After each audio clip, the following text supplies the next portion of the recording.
When a relationship ends, it doesn't just break your heart. It shakes your sense of safety. It changes your routine. And sometimes, it makes you question who you even are. You wake up in the morning, and for a few seconds, you forget. Then it hits you. The silence, the emptiness, the fact that they're gone. You tell yourself you'll be fine. But the truth is, healing after a breakup isn't about just getting over someone. It's about finding yourself again. And that takes time, honesty, and the willingness to face what hurts. Before I continue, I strongly recommend watching this video without skipping any section, because each part builds on the one before it. And while you're here, kindly hit the subscribe button, like this video, and share it with your loved ones. Thank you. So let's talk about what true healing really looks like, step by step. Not just surviving a breakup, but healing fully, emotionally, mentally, and even spiritually. Step 1. Accept the ending. Stop fighting what's gone. The first step in healing is acceptance. Not the kind that says, "I'm okay with it," but the kind that admits, "This really happened." When something ends, the mind resists. We replay memories, rewrite conversations, and imagine how things could have gone differently. But healing begins when you stop rewriting the story and start accepting the version that actually happened. It ended, and that's painful, but it's also real. Acceptance doesn't mean you're fine. It just means you've stopped arguing with reality. So, instead of asking, "Why did they leave?" or "What if I had done more?" try asking, "What is this ending showing me about myself?" The truth is, most people stay stuck because they keep negotiating with the past, hoping that if they analyze it enough, they can undo it. But healing begins when you stop doing that. When you breathe, admit it's over, and give yourself permission to move forward. Step 2. Feel the pain. Don't rush to escape it. Pain is not your enemy. Avoiding it is. When a relationship ends, your brain reacts like it's in withdrawal. It craves the person, the habits, the dopamine hits, everything you built together. And most people rush to fill that emptiness with distractions, rebounds, work, or endless scrolling. But avoidance only delays healing. If you truly want to heal, you have to feel. Cry. Grieve. Sit in silence when you need to. Emotions are like waves. If you let them rise, they'll also fall. But if you suppress them, they'll just stay buried, waiting for another storm. So let it hurt. Let it burn through you. Because pain, when faced honestly, eventually becomes peace. You don't need to be strong right now. You need to be real. Step 3. Reconnect with yourself. Who are you without them? When you love someone deeply, you build part of your identity around them. You share routines, dreams, memories, and little by little, you stop realizing where you end and they begin. When they leave, you don't just lose the relationship. You lose the version of yourself that existed with them. That's why many people say, "I don't even know who I am anymore." So this step is about rediscovery. Not rushing into a new relationship, but rebuilding your sense of self. Ask yourself, what did I love doing before them? What parts of me did I silence just to keep the peace? What kind of person do I want to become now? Reconnecting with yourself might mean starting new habits, taking walks alone, trying a hobby you abandoned, or simply enjoying your own company without guilt. You're not rebuilding from nothing. You're rebuilding from experience. And that makes you stronger, not broken. Step 4. Take care of your body. Healing is physical too. Heartbreak is not just emotional, it's physical. It messes with your sleep, your appetite, your energy, and even your immune system. Your body feels heartbreak because your brain releases stress hormones, the same ones released in grief or trauma.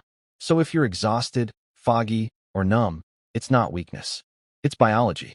Take care of your body like it's recovering from an injury, because it is. Eat well, drink water, rest, move, even if it's just a short walk. When you move your body, you move your emotions too. Exercise releases chemicals that help regulate mood and reduce anxiety. You don't need to run a marathon. You just need to show your body that you're still here, still alive, still choosing to care for yourself. Your body carries your emotions. So start treating it like a partner in your healing, not a machine you ignore. Step 5. Learn from the relationship without blame. Once the pain softens, you'll be tempted to analyze everything. What went wrong? Was it me? Was it them? This reflection can help, but only if it's honest and compassionate. Don't use reflection as self-punishment. Use it for understanding. Every relationship teaches you something about your patterns, your boundaries, your needs, and your blind spots. Maybe you ignored red flags because you were afraid of being alone. Maybe you tried to fix someone who wasn't ready to grow. Or maybe it was simply two people outgrowing each other. And that's okay too. Healing fully means taking responsibility without carrying all the blame. You can't rewrite the past, but you can make sure you don't repeat it. And that's growth. Step 6. Release control. Stop trying to rewrite the ending. Letting go isn't just about losing the person. It's about losing the illusion of control. Most heartbreak comes from wishing we could have changed the outcome, that we could have said the right thing, done the right thing, or loved in the right way. But control is a trap. The truth is, people leave, feelings change, and life keeps moving. You can't heal if you keep clinging to the version of reality you wanted. So this step is about surrender. Not in a weak way, but in a freeing way. Let go of needing answers. Let go of needing closure from them. Let go of needing to understand every why. Sometimes closure doesn't come from the other person. It comes from you deciding that peace matters more than explanation. That's when you start to breathe again. That's when your energy begins to come back. Step 7. Refill your life with new meaning. Once the storm calms, you'll notice something strange. Space.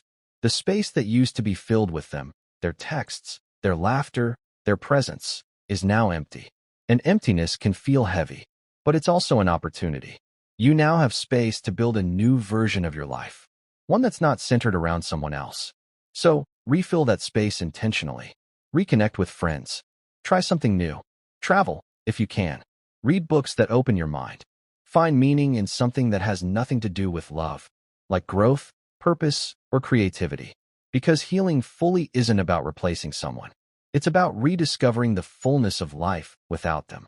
You don't heal by adding someone new. You heal by adding yourself back into your life. Step 8. Forgive so you can be free. Forgiveness doesn't mean saying what happened was okay. It means you're tired of carrying the weight.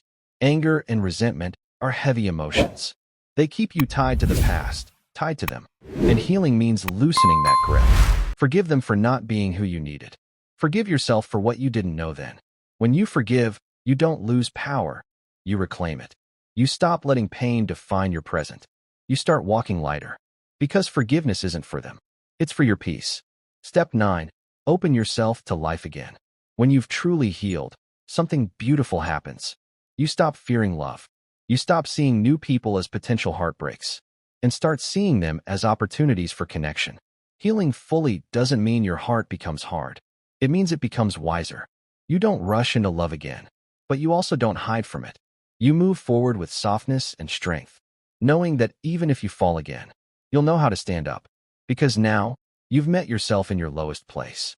And that version of you, the one who survived the pain, is your proof that you'll be okay. Healing fully after a breakup is not about forgetting the past.